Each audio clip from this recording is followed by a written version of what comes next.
ये vision IAS का test paper 7 है। अर्थव्यवस्था का है ये। प्रीलिम्स 2026 के लिए। इसमें national income accounting, money and banking, inflation and employment, government budgeting and fiscal policy, external sector and currency exchange rate दी गई है। इसमें सोर्स रहे हैं 11th की एनसीईआरटी, 12th की एनसीईआरटी और 12th की एनसीईआरटी, जो यहाँ पर एक तो मैक्रो इकोनॉमिक्स और माइक्रो इकोनॉमिक्स से। वन है, किसी ग्रामीण क्षेत्र में मीना को केवल बुआई और कटाई की ऋतु के दौरान ही खेतों में काम मिलता है। वर्ष के शेष समय में गैर कृषि रोजगार के अवसरों की कमी के कारण वह किसी लाभकारी कार्य में संलग्न नहीं रहती है। इसमें बताना है कि ये किस प्रकार की बेरोजगारी को दर्शाती है। ये मौसमी बेरोजगारी को दर्शाती है कि जब ऋतु के दौरान ही उसको काम मिल रहा है। यहाँ पर जैसे कटाई हुई, कटाई और बुआई उसके दौरान ही उसको काम मिल रहा है, बाकी का काम नहीं मिल रहा है, तो ये मौसमी बेरोजगारी होती है। मौसमी बेरोजगारी जो वर्ष के किसी विशेष मौसम के दौरान ही देखने को मिलती है, उसे मौसमी बेरोजगारी कहा जाता है। 2 है, हाल ही में सुर्खियों में देखी गई एआई किरण पहल, ये किससे संबंधित है? एआई किरण। एआई किरण विभिन्न क्षेत्रों में महिलाओं के लिए एक जीवंत बहुकार्यात्मक एआई समुदाय बनाने की एक पहल है। इसमें भारत सरकार ने एआई आर्टिफिशियल इंटेलिजेंस के क्षेत्र में महिलाओं को सशक्त बनाने के उद्देश्य से एआई किरण पहल की शुरुआत की गई है। भारत सरकार के द्वारा एआई किरण में मेंटरशिप, वित्तीय सहायता का एक पहुंच, जो वित्तीय सहायता होगी महिलाओं की उस तक पहुंच, और ब्लॉकचेन सत्यापित पहचान जैसी सुविधाएं इसमें शामिल हैं। जैसे हेल्थ से रिलेटेड और एजुकेशन से रिलेटेड और संधारणीयता जैसे क्षेत्रों में महिलाओं के लिए एक जीवंत बहुक्षेत्रीय एआई समुदाय का निर्माण करना है। सी आंसर इसमें सही है। नेक्स्ट है 3, प्राय सुर्खियों में रहने वाला फ्रेम 2 मिशन। फ्रेम 2 मिशन ये है स्पेस एक्स का एक मिशन है जिसमें सूक्ष्म गुरुत्वाकर्षण माइक्रोग्रेविटी में मशरूम की कृषि शामिल है। बी आंसर इसमें सही है। जो फ्रेम 2 है ये मिशन स्पेस एक्स के, जो स्पेस एक्स है उसके ड्रैगन अंतरिक्ष यान के माध्यम से प्रक्षेपित किया गया, और इस मिशन के दौरान वैज्ञानिक प्रयोग किए जाएंगे, जिनमें से एक प्रयोग अंतरिक्ष में पहली बार मशरूम उगाने से संबंधित है। जो फ्रेम 2 मिशन है ये मशरूम की कृषि इसमें शामिल है। बी आंसर इसमें सही है। नेक्स्ट है 4, हाल ही में सुर्खियों में देखा गया केप टाउन अभी समय। केप टाउन अभी समय, इसमें सही कथन बताना है। ये एक संधि है जो वायुयान, इंजन और हेलीकॉप्टर जैसे उच्च मूल्य वाले परिसंपत्तियों के आधार पर वित्त पोषण और पट्टे लीजिंग को सुविधाजनक बनाती है। इसका उद्देश्य केप टाउन अभी समय मोबाइल उपस्कर में अंतर्राष्ट्रीय हितों पर अभी समय है और वायुयान उपस्कर विशिष्ट मामलों पर प्रोटोकॉल के अनुरूप बनाना है। बी आंसर इसमें सही है। नेक्स्ट है 5, निम्नलिखित देशों में से कितने बिम्स्टेक बहुक्षेत्रीय तकनीकी और आर्थिक सहयोग के लिए बंगाल की खाड़ी पहल के सदस्य राष्ट्र हैं? बिम्स्टेक से रिलेटेड 2025 प्रीलिम्स में भी क्वेश्चन पूछा गया था।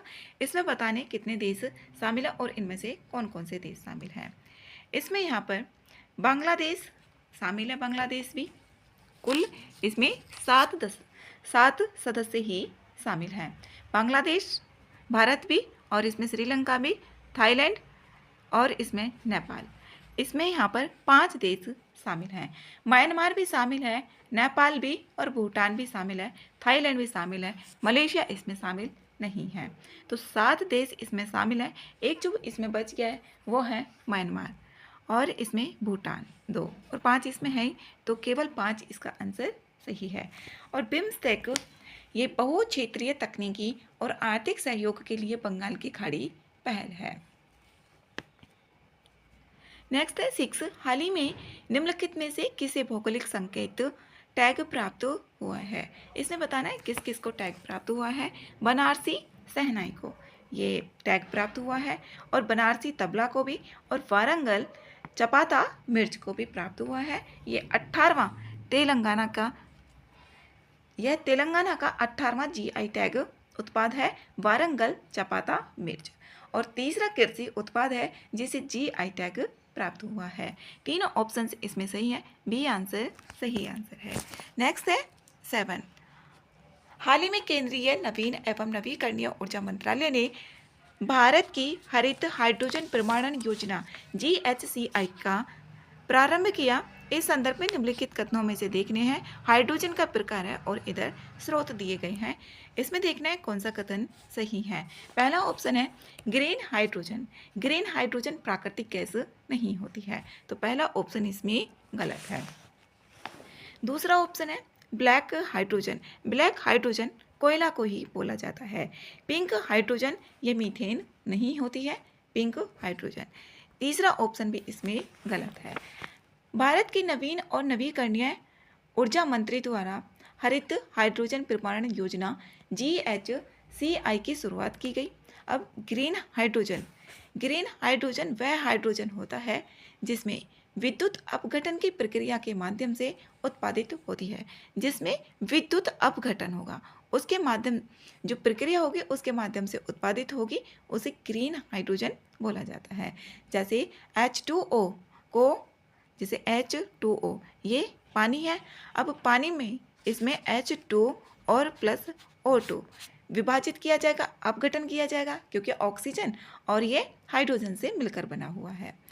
तो इसमें केवल एक ही ठीक है, दूसरा ऑप्शन बी आंसर इसमें सही आंसर है। नेक्स्ट है 8। हाल ही में ओडिशा सरकार ने सिमलीपाल संरक्षण क्षेत्र को राष्ट्रीय उद्यान के रूप में अधिसूचित किया। इस संदर्भ में सिमलीपाल में निम्नलिखित में से कौन सा क्षेत्र शामिल है। इसमें देखना है सिमलीपाल में कौन सा क्षेत्र शामिल है। वन्य जीव अभ्यारण्य, बाघ रिजर्व, बायोस्फीयर रिजर्व और हाथी रिजर्व भी। इसमें चारों ऑप्शंस सही है, शामिल है, बी आंसर सही आंसर है।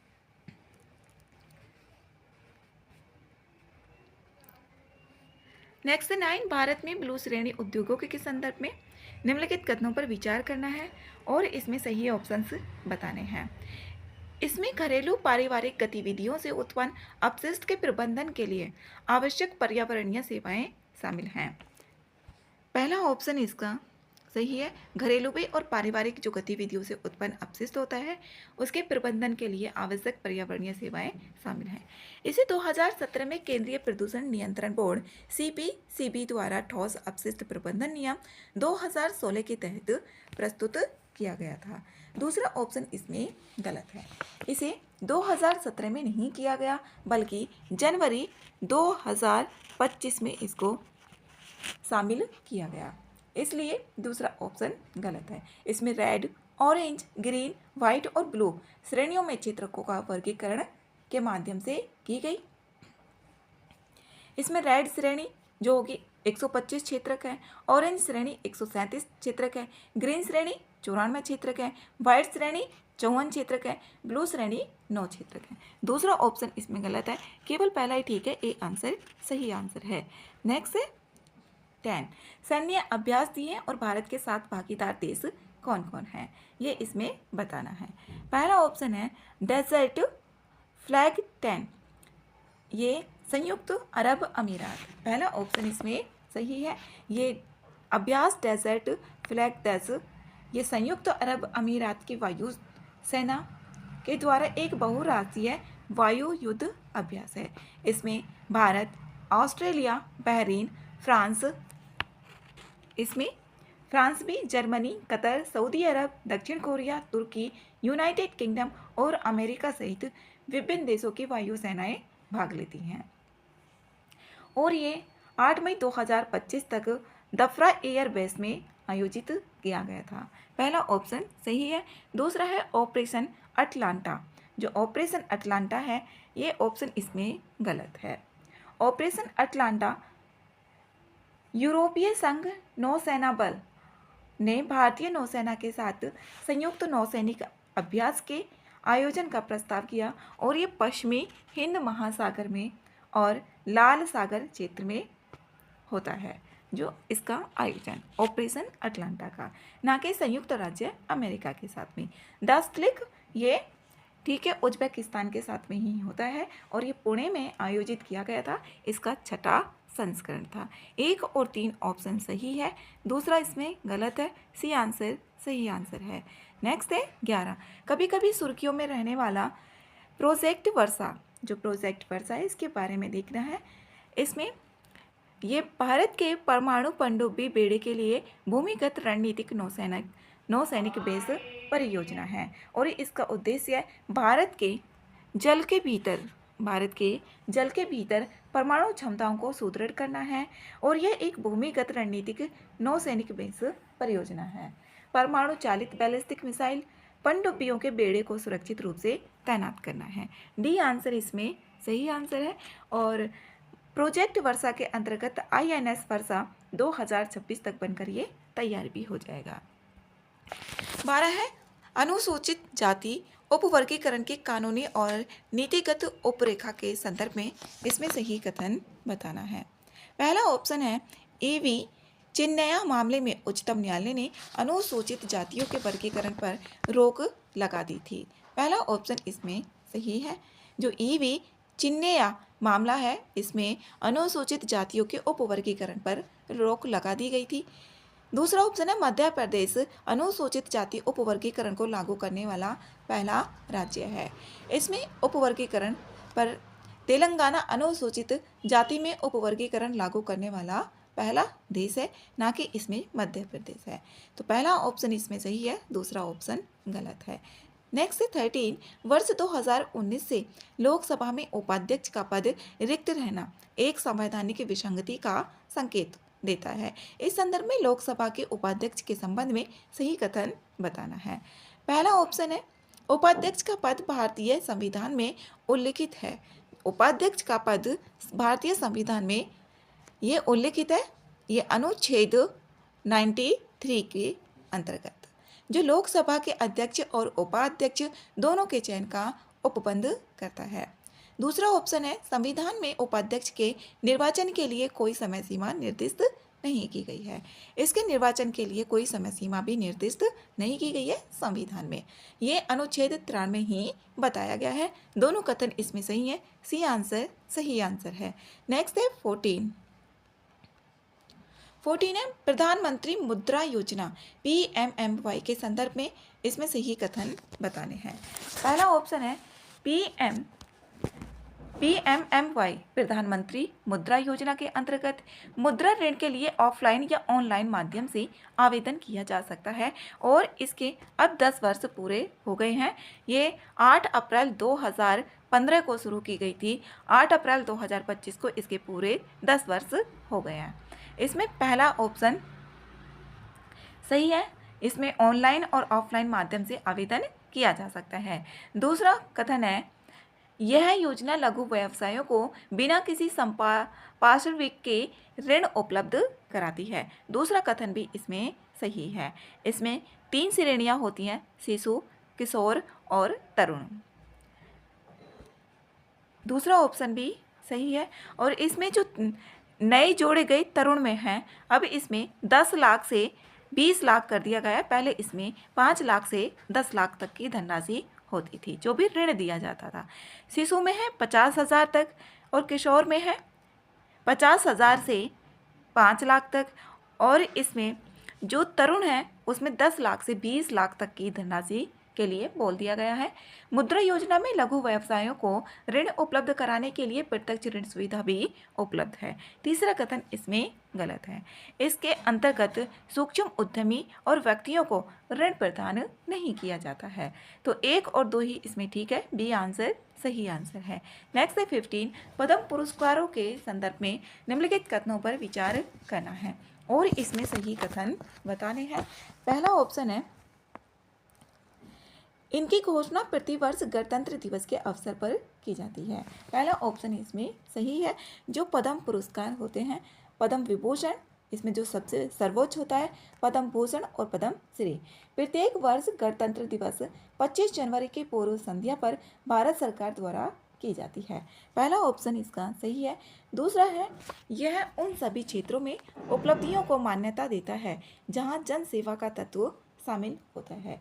दूसरा ऑप्शन भी इसमें सही है, जहां पर जन सेवा इसमें जहाँ जन सेवा का तत्व शामिल होता है, उन उपलब्धियों को ये मान्यता देता है।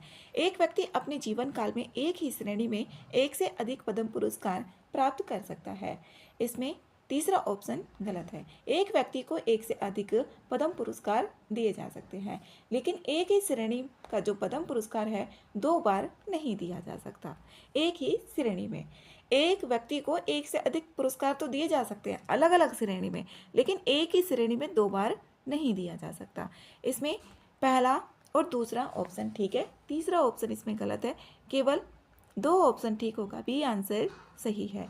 नेक्स्ट है 16, गैर परमाणु हाइड्रोजन बम के संदर्भ में इसमें सही कथन बतानी है।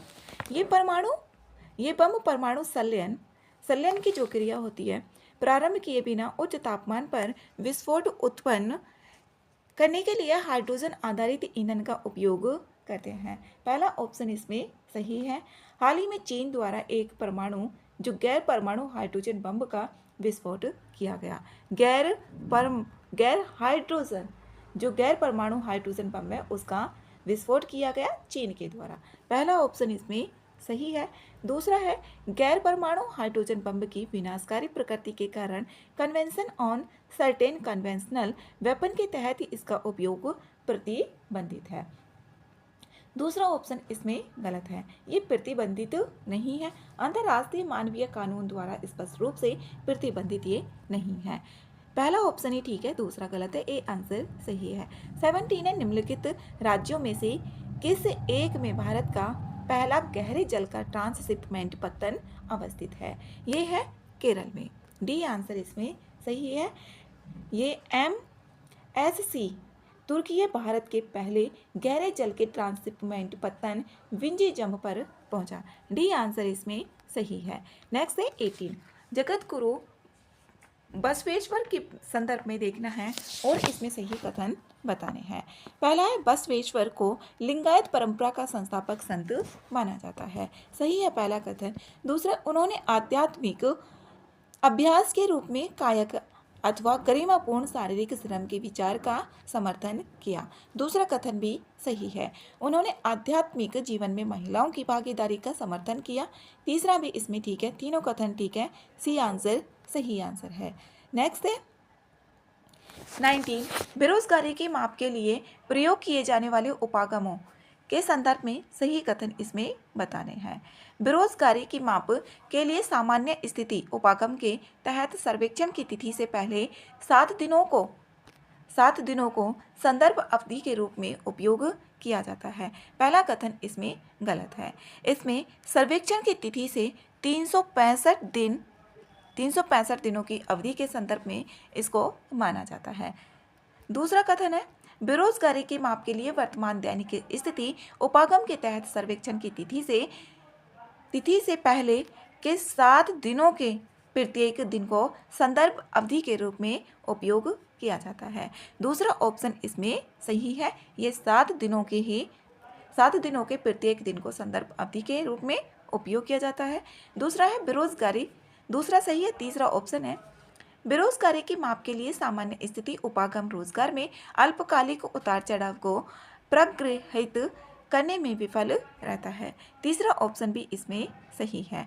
यह वर्तमान साप्ताहिक स्थिति उपागम की सप्ताह की अपनी जो लघु संदर्भ अवधि होती है और अल्पकालिक उतार चढ़ाव को भी ये अच्छी तरह से मापता है, जो उतार चढ़ाव होते हैं उनको भी मापता है और सामान्य स्थिति में उपागम रोजगार में। इसमें 2 कथन ठीक है, 2 और 3, तो बी आंसर इसमें सही आंसर है। नेक्स्ट है 20 है, श्रम बल में 15 से 59 वर्ष के कार्यशील आयु वर्ग के सभी लोग शामिल होते हैं, इसमें पहला कथन गलत है।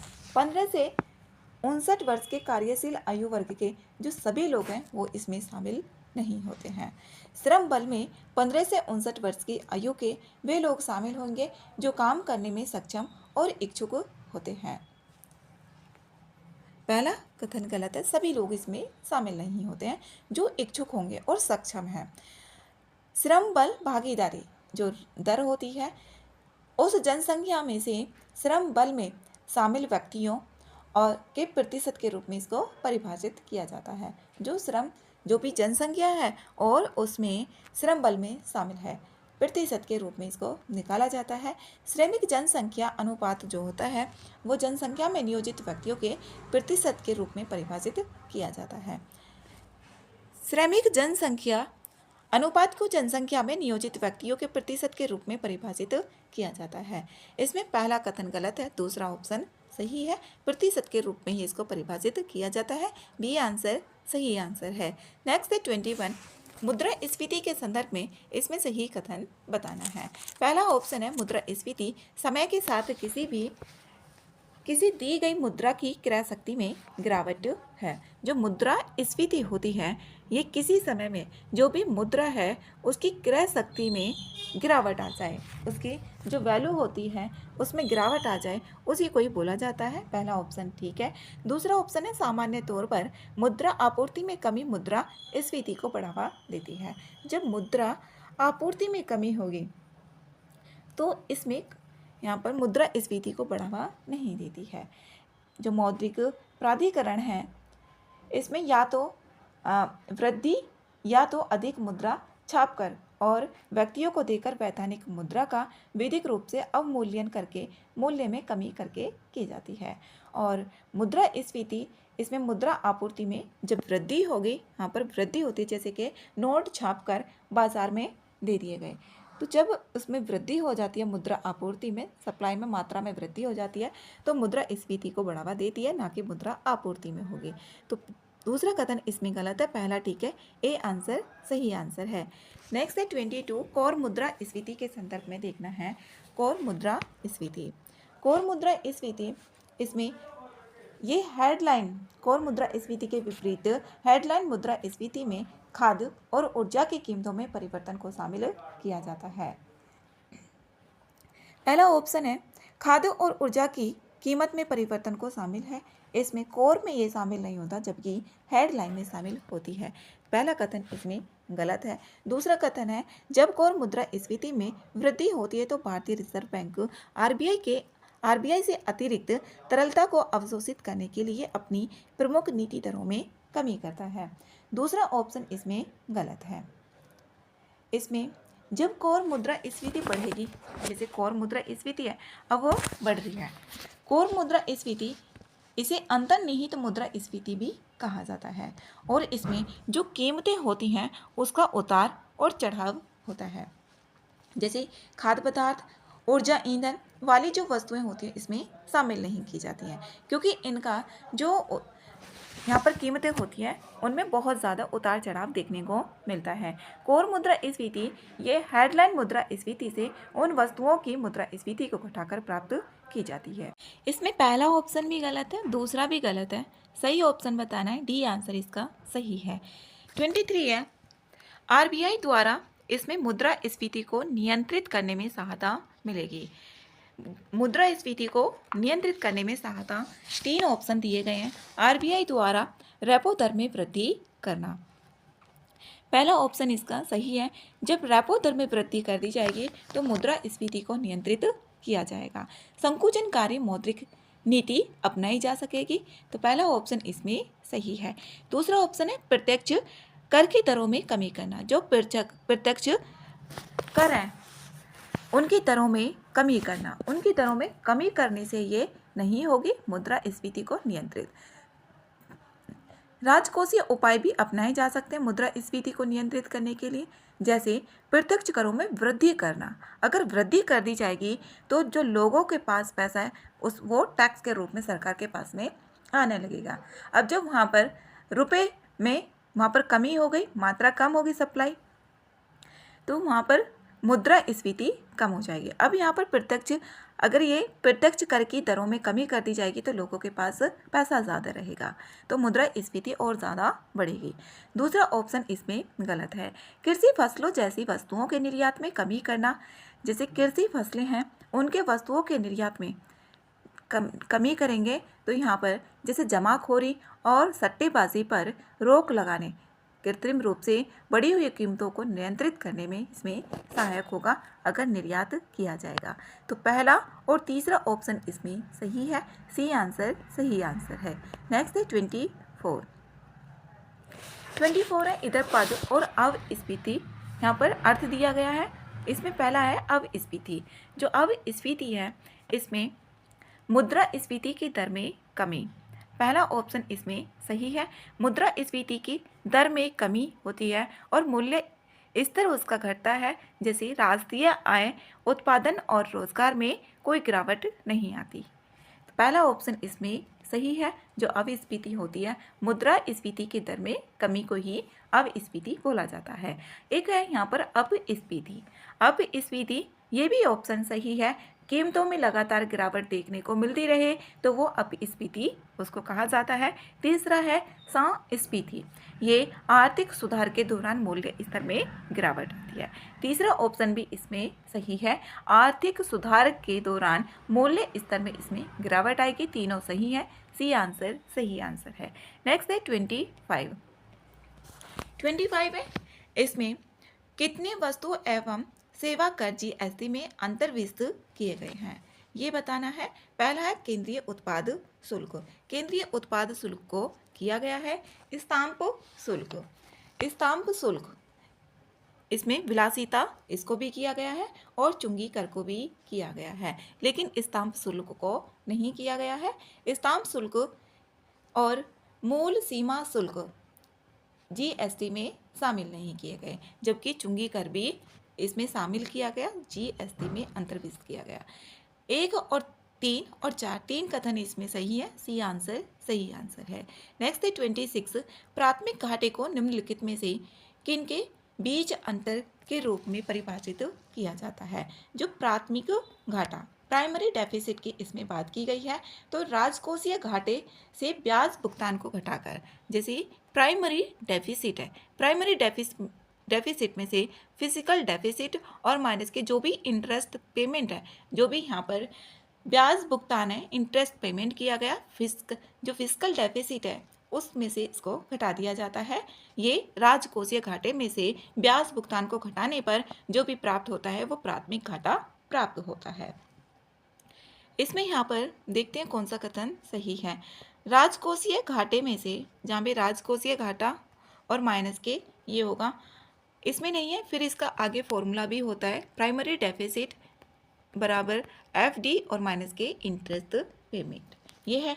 अब इसमें प्राथमिक घाटा जो सकल निवल ब्याज दायित्व भी होगा। अब सकल राजकोषीय घाटा, इसमें से कुल व्यय माइनस के राजस्व प्राप्तियां ये भी होती हैं, और प्लस के गैर ऋण से जो संरचित प्राप्तियां होती हैं, पूंजीगत प्राप्तियां। तो राजकोषीय घाटा और निवल ब्याज दायित्व इसमें घटा दिया जाए तो तब यहाँ पर प्राथमिक घाटा प्राप्त हो जाता है। बी आंसर इसमें सही है। नेक्स्ट है 27। भारत में प्रत्यक्ष और अप्रत्यक्ष करों के संदर्भ में देखना है, सही कथन इसमें बताना है। पहला ऑप्शन है प्रत्यक्ष करों का बोझ किसी अन्य व्यक्ति या संस्था पर स्थानांतरित किया जा सकता है।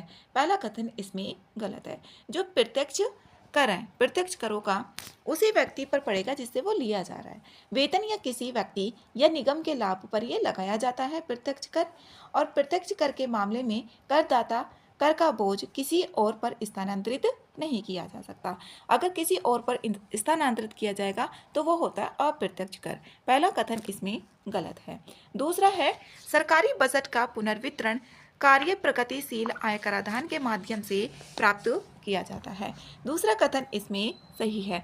सरकारी बजट का जो पुनर्वितरण कार्य प्रगतिशील ये आय कराधान के माध्यम से प्राप्त किया जाता है। तीसरा कथन है निगम कर एक प्रकार का अप्रत्यक्ष कर है। निगम कर जो कॉर्पोरेट टैक्स होता है ये कंपनियों पर लगाया जाता है, ये प्रत्यक्ष कर होता है ना कि अप्रत्यक्ष कर होता है। केवल दूसरा ही इसमें ठीक है, केवल एक ठीक होगा, ए आंसर सही है। नेक्स्ट है 28। निम्नलिखित पर विचार करना है और राजकोषीय नीति के उद्देश्य इसमें बताने हैं। राजकोषीय नीति के उद्देश्य कौन कौन से हैं? इसमें मूल्य स्थिरता भी है और आर्थिक समृद्धि और रोजगार सृजन। रोजगार सृजन भी इसके अंतर्गत किए जाते हैं। आर्थिक समृद्धि, मूल्य स्थिरता, पूर्ण रोजगार, तीनों ऑप्शन इसके ठीक है, डी आंसर सही आंसर है। नेक्स्ट है 29, संरचनात्मक बेरोजगारी के संदर्भ में निम्नलिखित कथनों पर विचार करना है और सही कथन इसमें बताने हैं। व्यापक प्रौद्योगिकीय परिवर्तनों के कारण होने वाली बेरोजगारी को संरचनात्मक बेरोजगारी कहा जाता है।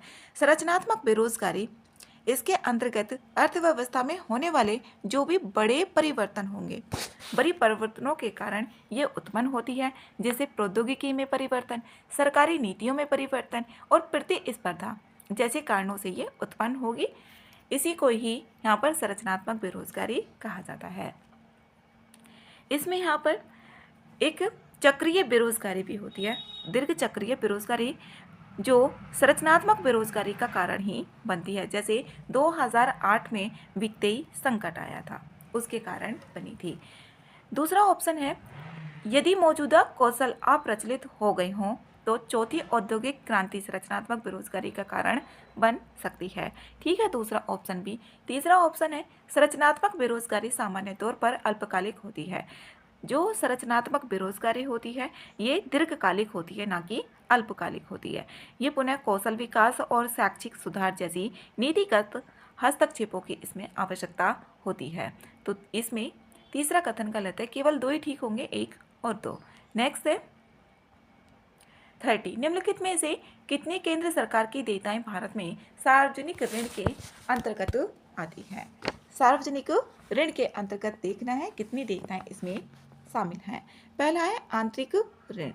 आंतरिक ऋण पहला इसमें सही है, आंतरिक ऋण इसमें शामिल होती है, बाह्य ऋण भी इसमें शामिल होती है, लेकिन लोक लेखा देयताएं जो होती हैं वो इसमें शामिल नहीं होती हैं। तो 1 और 2 इसमें सही है, 1 और 2 कथन ठीक है, बी आंसर। नेक्स्ट है 31, इसमें गलत कथन बताने हैं। एक एड वोलेरम कर एक ऐसा कर होता है किसी वस्तु के मूल्यांकित मूल्य पर आधारित होता है, जैसे कि अचल संपत्ति या व्यक्तिगत संपत्ति। ठीक है, पहला ऑप्शन। इसमें ये जो कर होते हैं विदेशों से आयातित वस्तुओं पर लगने वाले आयात शुल्क भी होते हैं। पहला ऑप्शन सही है। दूसरा ऑप्शन है वस्तु एवं सेवा कर एक एड वोलेरम कर है। दूसरा ऑप्शन भी इसमें सही है, दोनों कथन ठीक है। इसमें पूछा गया है गलत कथन, तो गलत कथन इसमें ना तो 1 होगा और ना ही 2 होगा। इसमें जीएसटी परिषद द्वारा जो स्वीकृत दर 18% एड वोलेरम है, जैसे लग्जरी कारों पर 28% जीएसटी भी एड वोलेरम ही है। दूसरा ऑप्शन भी सही है, इसमें डी ऑप्शन होगा, ना तो 1 ना ही 2। गलत कथन पूछा गया है। नेक्स्ट है 32, आर्थिक सिद्धांत में फिलिप्स वक्र द्वारा निम्नलिखित में से कौन सा युग्म सर्वोत्तम रूप से दर्शाया जाता है। जो फिलिप्स वक्र होता है, फिलिप्स वक्र इसमें मुद्रास्फीति और बेरोजगारी के बीच में एक व्युत्क्रम संबंध को दर्शाता है। मुद्रास्फीति होगी और बेरोजगारी, बेरोजगारी और मुद्रास्फीति, इस तरीके से यहाँ पर ये कर्व बनाया जाता है।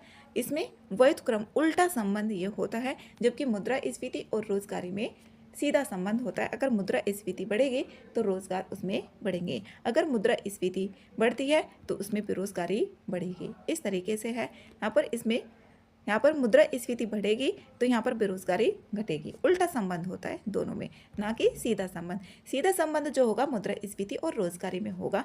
तो इसमें बी ऑप्शन सही है, मुद्रास्फीति और बेरोजगारी के बीच में ये एक संबंध को दर्शाता है।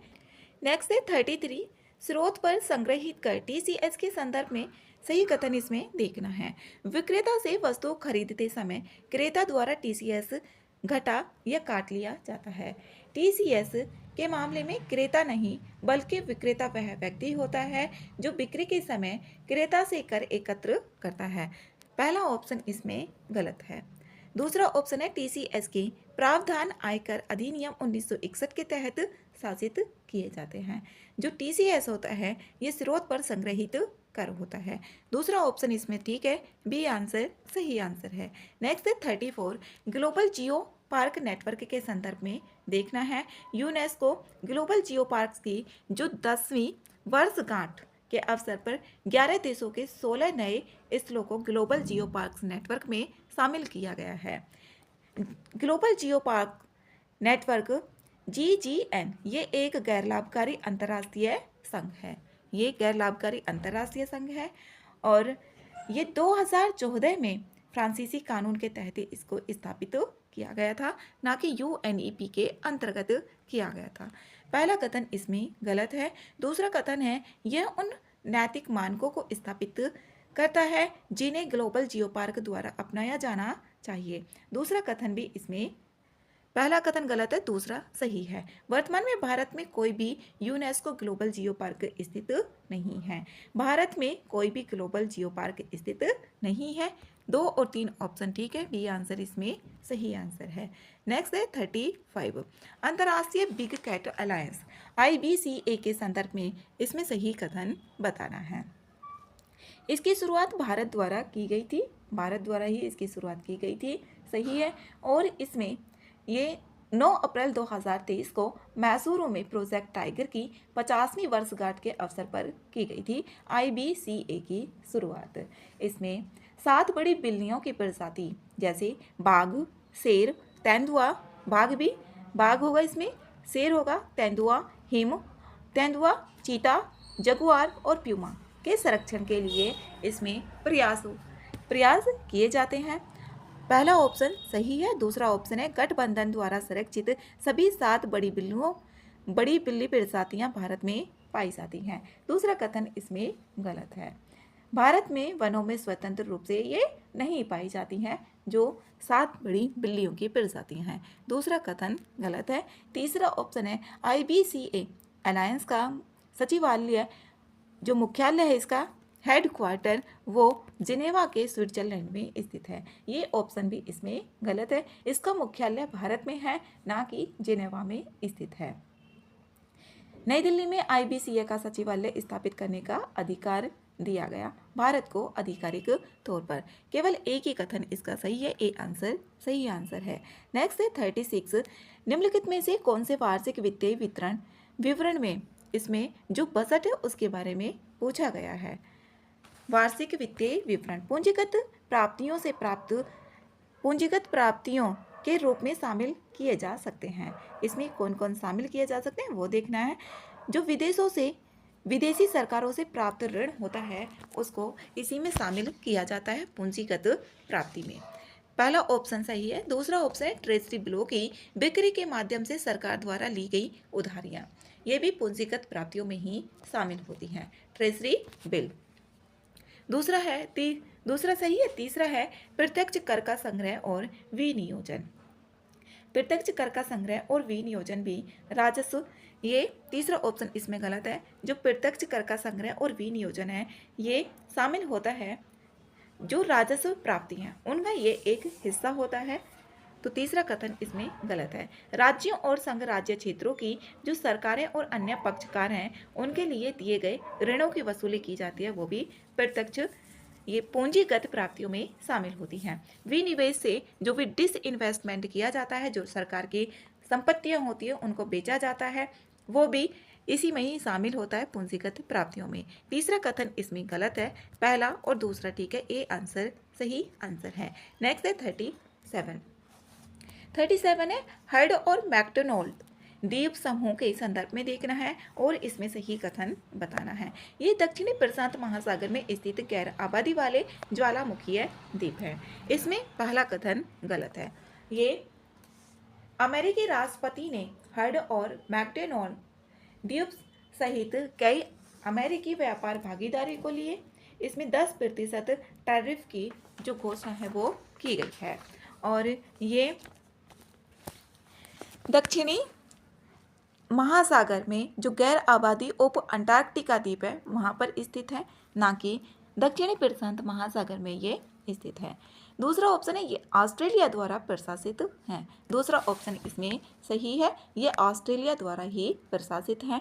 तीसरा कथन है इन्हें जैव विविधता मूल्य के लिए यूनेस्को विश्व धरोहर स्थल के रूप में नामित किया गया है। तीसरा भी इसमें सही है। 2 और 3 ठीक है, सी आंसर सही आंसर है। नेक्स्ट है 38, निम्नलिखित देशों में दुर्लभ मृदा तत्वों जो रेयर अर्थ एलिमेंट्स हैं इसके वैश्विक वितरण में उनकी भागीदारी के अनुसार आरोही क्रम इसमें बढ़ते हुए क्रम में इसको व्यवस्थित करना है। इसमें पहले आएगा रूस, 2 आएगा, उसके बाद आएगा 4 और फिर उसके बाद आएगा यहाँ पर 1 वियतनाम और उसके बाद आएगा 3 चीन। तो चीन के जो वाणिज्य मंत्रालय है, चीन के वाणिज्य मंत्रालय ने संयुक्त राज्य अमेरिका द्वारा प्रशुल्क में वृद्धि की प्रतिक्रिया में रक्षा, ऊर्जा और ऑटोमोबाइल क्षेत्रों में उपयोग किए जाने वाले 7 दुर्लभ मृदा तत्वों और मैग्नेट्स के निर्यात पर प्रतिबंध लगा दिया गया, किसके? चीन के द्वारा। तो इसमें यहाँ पर 2 4 1 3 बी में है, बी आंसर इसमें सही आंसर है। नेक्स्ट है 39। हाल ही में कन्नडिप्या जनजाति शिल्प को भौगोलिक संकेत GI टैग प्राप्त हुआ। यह है एक हस्त निर्मित है, ये एक हस्त निर्मित है और ये एक है चटाई। जो यहाँ पर कन्नडिप्या है, ये जनजाति शिल्प को भौगोलिक संकेत इसको प्राप्त हुआ, सी आंसर इसमें सही आंसर है। नेक्स्ट है 40। हाल ही में सुर्खियों में रही एम फॉर नेचर, जो एम फॉर नेचर पहल है, ये किससे संबंधित है? ये है 2030 तक कम से कम 30% निम्नीकृत पारिस्थितिकी तंत्र को पुनर्स्थापित करने के लिए देश की क्षमता विकास की एक वैश्विक पहल है। ए आंसर इसका सही आंसर है। कृषि एवं खाद्य संगठन जो FAO है, उसने पृथ्वी दिवस मनाया जाता है ये 22 अप्रैल को। Accelerating innovating monitoring for nature restoration पहल इसको शुरुआत की, एम फॉर नेचर की ये फुल फॉर्म है। इसमें ए आंसर ही सही है। नेक्स्ट है 41। हाल ही में जारी वैश्विक व्यापार परिदृश्य और सांख्यिकी 2025 रिपोर्ट जारी की गई। ये जारी की गई विश्व व्यापार संगठन WHO के द्वारा। इसको व्यापार आ रहा है तो WHO के द्वारा, इसमें WTO, ये WTO है, इसके द्वारा इसको जारी किया गया। बी आंसर इसमें सही आंसर है। नेक्स्ट है 42 है बैंकिंग क्षेत्र में कोष अनुपात के संदर्भ में सही कथन इसमें बताना है। पहला ऑप्शन है यह जमा राशि का वह प्रतिशत है जिसे एक बैंक को अपने पास रखना अनिवार्य होता है। गलत है, ये बैंकिंग क्षेत्र में जो कोष अनुपात है उसके बारे में पूछा गया है। CRR होता है जो बैंकों को अपने पास, यहाँ पर बैंकों को अपने पास नहीं रख के RBI के पास रखना होता है। जमा राशि का वह प्रतिशत जो किसी बैंक में आरक्षित नकद के रूप में रखना चाहिए। यहाँ पर पहला ऑप्शन इसमें गलत है। SLR होता है जो बैंक अपने पास में रखते हैं। दूसरा ऑप्शन है उच्च कोष अनुपात अर्थव्यवस्था में ऋण आपूर्ति में वृद्धि करता है। दूसरा ऑप्शन भी इसमें गलत है।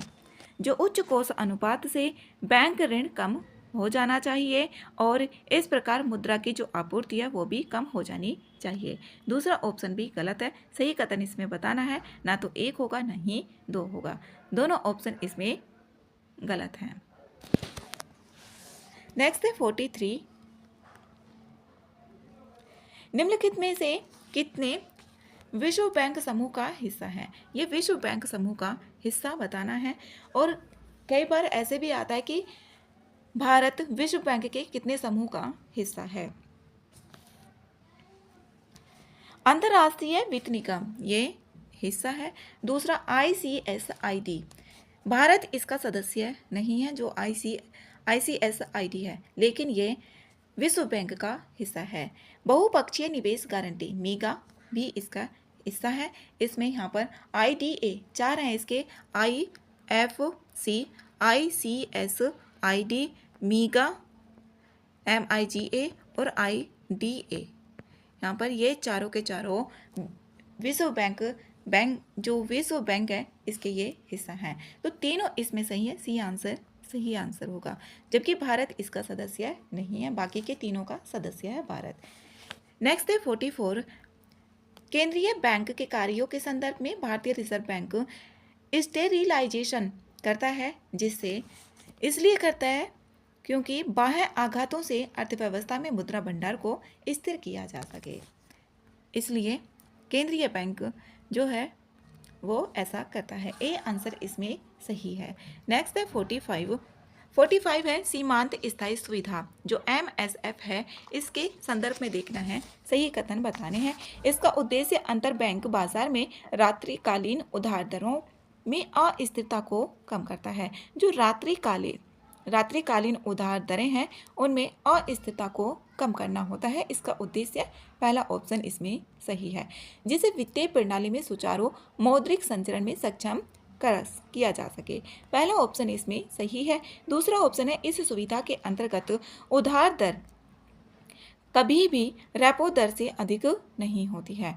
ये रेपो दर से अधिक होती है, दूसरा ऑप्शन इसमें गलत है। यह दंडात्मक दर को संदर्भित करता है जो केंद्रीय बैंक से LAF विंडो के माध्यम से उपलब्धि राशि के अतिरिक्त धन उधार लिया जा सकता है और यह सदैव रेपो दर से अधिक होती है, ना कि कम होती है। दूसरा कथन गलत है, पहला ठीक है। ए आंसर सही आंसर है। नेक्स्ट है 46, निम्नलिखित में से भारतीय रिजर्व बैंक का जो उद्देश्य है वो बताना है। भारतीय रिजर्व बैंक का RBI का उद्देश्य इसमें बताना है। पहला ऑप्शन है, अर्थव्यवस्था के उत्पादक क्षेत्रकों को ऋण का पर्याप्त प्रवाह सुनिश्चित करना होता है। पहला ऑप्शन इसमें सही है, जो ऋण का पर्याप्त प्रवाह होता है उसको सुनिश्चित करना होता है। दूसरा ऑप्शन है, वित्तीय स्थिरता बनाए रखना भी होता है, जो वित्तीय स्थिरता उसको भी बनाए रखना होता है। जो RBI के कार्य होते हैं, मौद्रिक प्राधिकरण, वित्तीय प्रणाली का नियामक एवं पर्यवेक्षक, विदेशी मुद्रा प्रबंधक, जो विदेशी मुद्रा होता है उसका भी प्रबंधक होता है RBI। जनता को पर्याप्त मात्रा में सिक्के उपलब्ध कराना, जनता को पर्याप्त मात्रा में अच्छी गुणवत्ता वाले बैंक नोट और सिक्के उपलब्ध कराना भी इसका कार्य होता है। तीनों ऑप्शंस ठीक है, डी आंसर सही आंसर है। नेक्स्ट है 47, अंतर्राष्ट्रीय मुद्रा कोष के संबंध में देखना है। मतदान में हिस्सेदारी के संदर्भ में इसमें गलत कथन बताने हैं। पहला है, संयुक्त राज्य अमेरिका की मतदान में हिस्सेदारी सर्वाधिक है, उसके बाद चीन का स्थान है। इसमें संयुक्त राज्य अमेरिका की जो हिस्सेदारी है वो है 16.50 है USA की हिस्सेदारी, उसके बाद जापान की है और उसके बाद है चीन की। तो पहला कथन इसमें गलत है, पहला ऑप्शन गलत है, क्योंकि पहले नंबर पे संयुक्त राज्य अमेरिका, उसके बाद है जापान और उसके बाद आता है चीन। दूसरा ऑप्शन है, भारत मतदान में 5% से अधिक हिस्सेदारी के साथ चौथे स्थान पर है। भारत नहीं है इसमें चौथे स्थान पर, इसमें भारत की हिस्सेदारी है 2.63% की, और जबकि इटली की है 3.02% की। जो चौथे स्थान पर इटली भी नहीं है, यूनाइटेड किंगडम भी नहीं है, जर्मनी 5.31% की हिस्सेदारी के साथ चौथे स्थान पर है। भारत की हिस्सेदारी इसमें 2.63% है। तो इसमें दोनों कथन ही गलत हैं और गलत कथन इसमें बताना है, तो सी आंसर सही आंसर है। नेक्स्ट है 48 है, उपयुक्त सेवाओं में से भारत में भुगतान बैंकों द्वारा कौन सी प्रदान की जाती है। इसमें देखना है कौन कौन सी प्रदान की जाती है। फर्मों के लिए जो चालू खाता है ये भुगतान बैंकों द्वारा इसमें प्रदान की जाती है। फर्मों के लिए चालू खाता, पहला ऑप्शन इसमें सही है। ये 1 लाख रुपए से कम के जो लघु बचत चालू खाते होते हैं उनके लिए। दूसरा है खुदरा ऋण इसमें गलत है। गैर बैंकिंग वित्तीय सेवाओं इसमें सहायक कंपनियां स्थापित नहीं कर सकते हैं और ना ही ऋण प्रदान कर सकते हैं। दूसरा कथन इसमें गलत है। तीसरा ऑप्शन है प्रीपेड जारी करना, तीसरा ऑप्शन इसमें सही है। प्रीपेड इनके द्वारा जारी किया जा सकता है, जैसे प्रवासी श्रमिकों, कम आय वाले परिवारों, लघु व्यवसाय, भुगतान प्रेषण सेवाएं भी ये जारी करते हैं और संचालित वातावरण के माध्यम से प्रदान की जाती है। प्रीपेड जो कार्ड होता है इनके द्वारा जारी किया जाता है। 1 और 3 इसमें सही है, सी आंसर सही आंसर है। नेक्स्ट है 49, भारत में लघु वित्त बैंकों के संदर्भ में निम्नलिखित कथनों पर विचार करना, सही ऑप्शन बताना है। पहला ऑप्शन है, ये कंपनी अधिनियम 2013 के तहत सार्वजनिक लिमिटेड कंपनियों के रूप में वर्गीकृत हैं। जो लघु वित्त बैंक है SFBS 2013 के तहत सार्वजनिक लिमिटेड कंपनी के अंतर्गत ये पंजीकृत होते हैं लघु वित्त बैंक। पहला ऑप्शन इसमें सही है। दूसरा ऑप्शन है, ये जमा स्वीकार करते हैं और असेवित और अल्प सेवित वर्गों को ऋण प्रदान भी करते हैं। दूसरा ऑप्शन भी इसमें सही है। ये जमा स्वीकार करने, जो असेवित और असेवित और अल्पसेवित जो वर्ग होते हैं, जिनमें लघु व्यवसाय इकाइयाँ, लघु एवं सीमांत किसान शामिल होते हैं इसमें, असंगठित क्षेत्र की इकाइयाँ भी इसमें शामिल होती हैं। दूसरा कथन भी इसमें सही है, पहला भी सही है। तीसरा ऑप्शन है, इन्हें नकद आरक्षित अनुपात CRR और SLR बनाए रखने की अनिवार्यता नहीं होती है। इन्हें बनाए रखने की अनिवार्यता होती है, जो यहाँ पर CRR जो नकद आरक्षित अनुपात है और SLR भी इनको रखना होता है। तीसरा ऑप्शन गलत है, 1 और 2 ही इसमें सही है, ए आंसर सही आंसर है। नेक्स्ट है 50, भारत में निम्नलिखित में से किन वित्तीय संस्थानों को वैधानिक तरलता अनुपात SLR मानदंड को बनाए रखना अनिवार्य होता है। SLR इसमें सभी अनुसूचित वाणिज्यिक बैंकों जैसे SCBS, इसमें क्षेत्रीय ग्रामीण बैंक भी शामिल होते हैं, लघु वित्त बैंक जो SFBS होते हैं, भुगतान बैंक, स्थानीय क्षेत्र के बैंक भी शामिल होते हैं, और शहरी जो सहकारी बैंक होते हैं वो भी, राज्य सहकारी बैंक, सभी को इसमें ये बनाए रखने की ज़रूरत होती है। और इसमें SLR जो धनराशि होती है, इसमें उस न्यूनतम प्रतिशत से है जो बैंकों को स्वर्ण, परिसंपत्ति, नगद या सरकार द्वारा अनुमोदित जो भी प्रतिभूतियाँ होती हैं उनको अपने पास में रखना होता है। जबकि CRR होती है उसको ये RBI के पास में रखना होता है। SLR खुद बैंक अपने पास में रखते हैं। तो इसमें क्षेत्रीय ग्रामीण बैंक भी शामिल होते हैं और स्थानीय क्षेत्र के जो बैंक होते हैं वो भी, और सहकारी बैंक भी शामिल होते हैं। तीनों कथन इसमें सही है। तो 1, 2, 3 ए में आ रहा है, ए आंसर इसमें सही है।